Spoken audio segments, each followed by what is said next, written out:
There's 50 different ways to play this game. And you don't have to be good at all of them. If you can just figure out one little piece. If you're a really good contractor, you can make plenty of money by finding one or two or three, building one or two or three good relationships with a wholesaler that brings you a deal or two a month, and that's all the money you need or the business that you need. I mean, there's tons of little lessons, from construction or closing or transactional stuff, and they're very situational. But I think that the biggest lesson is you don't need to do this business by yourself. You need to have the right person to call at all times, the right teammate.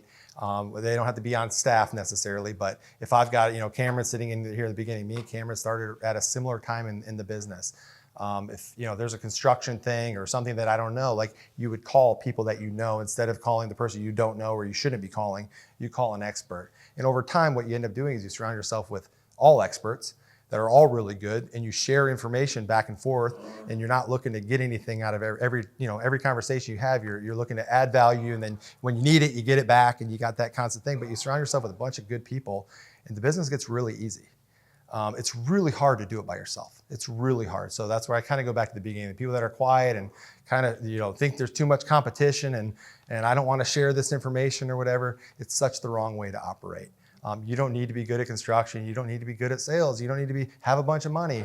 The best people know how to really network and know how to build relationships. And making money with people's fun. Like you'll realize it's fun to share it. It's fun to help people out. I love when if somebody calls me for a deal, like I don't need to be a lender. I don't need to do it. I like helping people out. And I know that if I keep doing that, like eventually they're going to call me with an opportunity. And so that would be my best advice is just really focus on the network, focus on people, focus on adding value, especially to the people that you think will be influential and help you along the way. And if you do that, the game gets a lot easier. There's a lot of different ways to get money. One of the coolest things about this business is one, you don't need money. Almost everyone I know around me that I would call successful today, Cameron, we all started with nothing. We all started with no money, and we just grinded through it, and we learned it as we went. So it's and the other good thing is there's so much money available. There's so many people that have your parents have $100,000 in your account. Your sister has $100,000 in their IRA. Granted, you can't use those in the IRA, but they have money sitting around. So many people have money sitting around in the bank earning nothing or very little. And real estate's so easy to leverage against. And that's one reason I like doing it. It's easy. Like, why do we do hard money? It's very, very simple. For us, how we lend is I'm an asset-based lender. What do I care about? What's my number one thing is how much money do I have against a specific property? My collateral is going to be a mortgage, which is going to be attached to the property. So that's what I care about. I don't really care about your history that much, unless I just don't like you. I don't care about your credit score. I don't care about your history. I really don't care that much. I care about how much money am I going to lend against this property, and if something happened to you, and I have to take this back, am I not going to lose money, or am I going to be in okay shape? So that's my number one thing that I look at when you send me a deal. We do 6-month loans, which are quick, but they're meant to be quick. Hard money, you don't want to be in hard money for more than 6 months. Your deal's ruined if you are, or your profit's ruined if you are in most deals. And I don't lend on, if you give me a massive old historic house in Springfield, it doesn't matter how good of a deal you got. I'm not your lender for that. I don't want to take risk. I'm not in the position where I want to lend and take risk on loans anymore. There's too much need for capital to go into that area where I've got to do risky loans. So I want to lend to good people on good deals that make sense, where we can service it simply and provide the capital needed for you to do a flip. And that's what we do. We have 150 or so loans out at all times. And I kind of say what we pride ourselves on. We're fast. I mean, I can close the loan in an hour.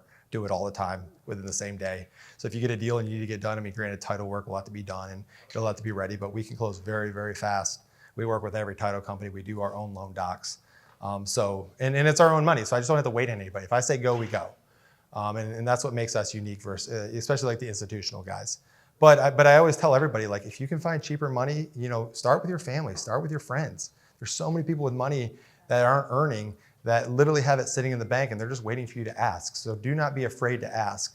And they're just, real estate's just so easy to leverage. So much harder if you said, hey, I have a car wash or I sell handbags and this is my collateral. Like, nobody can understand that. I saw the bag.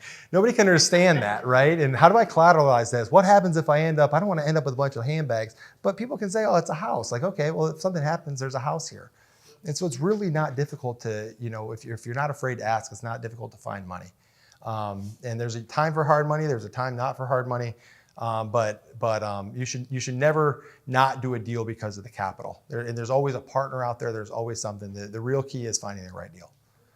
The money should never be the object. A lot of people say, hey, what's your best deal you've ever done? I get that question a lot. What's the best deal you've ever done? And I often think about really what's the worst deal? The worst ones are the ones I didn't do, right? So the worst deals that I've ever done are the ones that were in my circle of competency. I understood it. The price was right. There was no reason for me not to do it. Those are the ones that haunt me day to day, where I look back, I'm like, I cannot believe I could have bought that 17 blocks in Jack's Beach for 600 grand and I didn't do it, and whatever reason, and I didn't do it, right? And those ones haunt me all the time. Looking back on it, I mean, for me, it's easy to say, hey, looking back, what would I do different? Well, I grew up during the 2012, 2008 to 2015 era. That was when I was gung-ho. I mean, that was a different game than it is today. Completely different game, different strategy, different money level, different way to operate.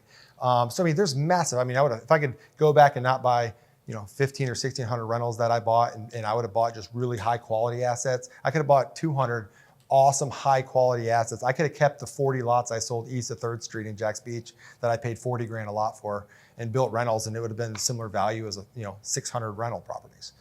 There's a lot of things I could do in hindsight, but it's a journey. Like I'm 40 now. I've still got plenty of time to play the game. I'm not looking to stop. I enjoy it. I wake up every day, looking for how can I continue to play? So there's not really much regrets or other things that I would do differently, to be honest. Just like could I have made a lot more money doing a lot of other strategies? Sure. Single family is really hard to get very, very, very rich. If you guys want to be billionaires, you're not going to do it flipping houses. If you want it, so it's very hard. It's a very good way to make good money though and live a good lifestyle.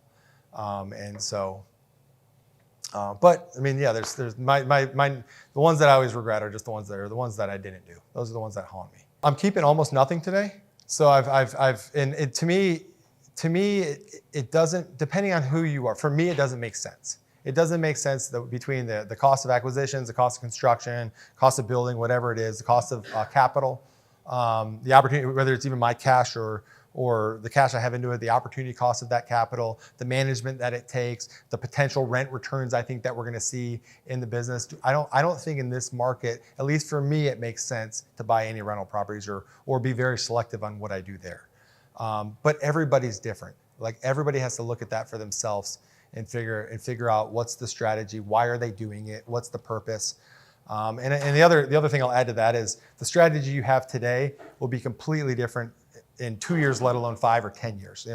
Where I am today financially, or when I came out of college, when I sat here in Jack's REIA, it's like I want to be a millionaire by the time I'm 30, and then sure enough I accomplished that, but like that meant nothing at the end of the day. And then it's like I want to be able to by the time I'm 35 be able to retire or whatever. And it's like, okay, maybe I could have done that, but I don't want to retire. It's so like your goal is constantly changing. Your horizons just keeps going.